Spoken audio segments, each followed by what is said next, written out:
That is that's too much light. That's too much. So many, many moons ago, I had this camera, and let's find a light that it's a little bit more natural, right? I can move it this way. Oops. Maybe like that. A little bit like that.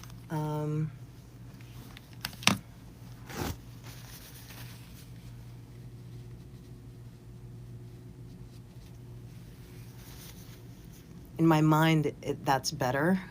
And I'll put this light on. That helps a little bit. So I had, this is one of the first cameras I've ever owned. And anytime I bring it out, it's with the intention of using it because I invested money in it so many moons ago. But when I have it and then I end up using it, then it's an issue of the audio. It ends up, it's not even in 1080, it might be in 720. And that's just the resolution, the camera resolution. So when it's wide, come on, go wide. Go wide, go wide. I mean, it's fun, it can move around and stuff. So when it's like this, when it's the full screen, it appears very nice. It's very nice. And it does its own editing, and it follows me around, and that's really cool. My action camera does that, and it's like a fifth of the footprint as this particular camera.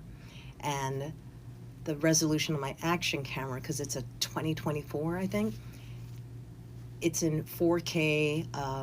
It can do so many things.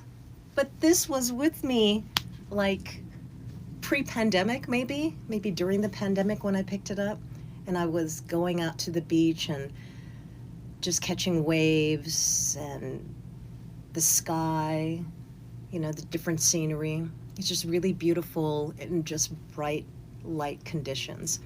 This is also really important to me because my first Hawaii POV talk stories, I use this camera. And the beauty of not knowing anything, and not knowing you don't know it, you know, that ignorance is bliss.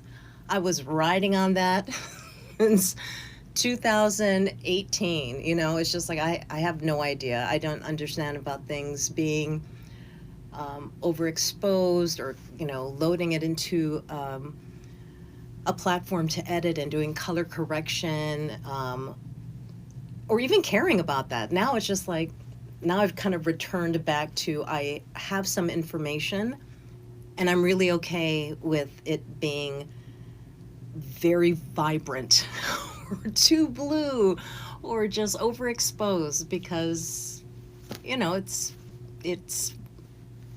how it turned out. But yeah, this camera, it's hard for me to let it go. And so yeah, so every so often I will record something in it, and maybe I'll post, yeah, probably post it on my YouTube channel. Maybe I'll post it in my stories. But yeah, so the audio is, I'm using it through my tablet, and the auto directing, where it just follows me and it also decides to go wide like this, I'm not touching anything, is just part of the basic package of it. Yeah. Mevo was the first camera, like video camera I got before I moved on to my camcorders and other cameras and things like that.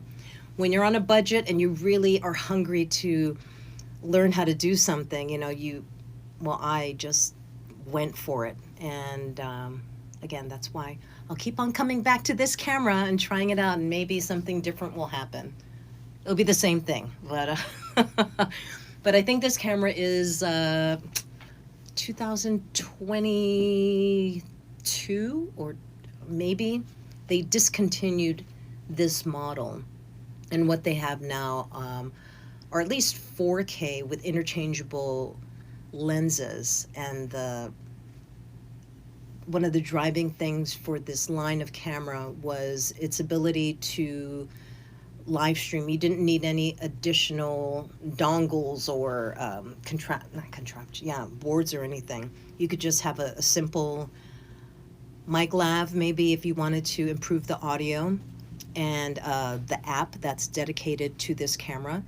And it goes to, I want to say it goes to YouTube, Facebook, Twitch, X, Twitter, I believe.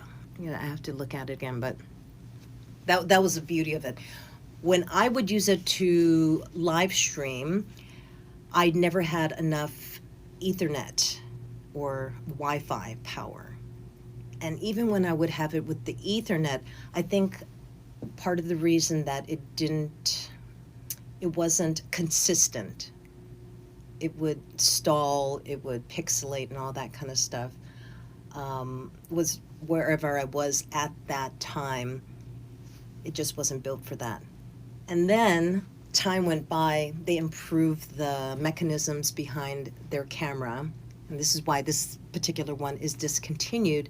And it's just much better. I read the reviews, and the Mevo system is much more robust to handle either Wi-Fi or Ethernet for live streaming. A lot of churches use the system. There was another system that Romeo had turned me on to. Oh, what is it called? Not Slice. It starts with an S, though. It'll come to me later. And it was really a beautiful system. You could use your phone. You could use a camcorder and just attach a Wi-Fi boost, I guess, or a transmitter, receiver, and it would go to, you could have a director handling it. And even if you were the subject, you could do all the controls on the tablet. It was a really cool system. But even that one, it went away after the pandemic. I think it had such a demand that they couldn't keep up with it, and so I believe that's why that system went away. But now you can do everything on your phone, right? I can get really great quality off of my device, and I need to fix my screen. Okay. The end. I have to plug in my phone. I have to plug in my phone. It's riding on 10%.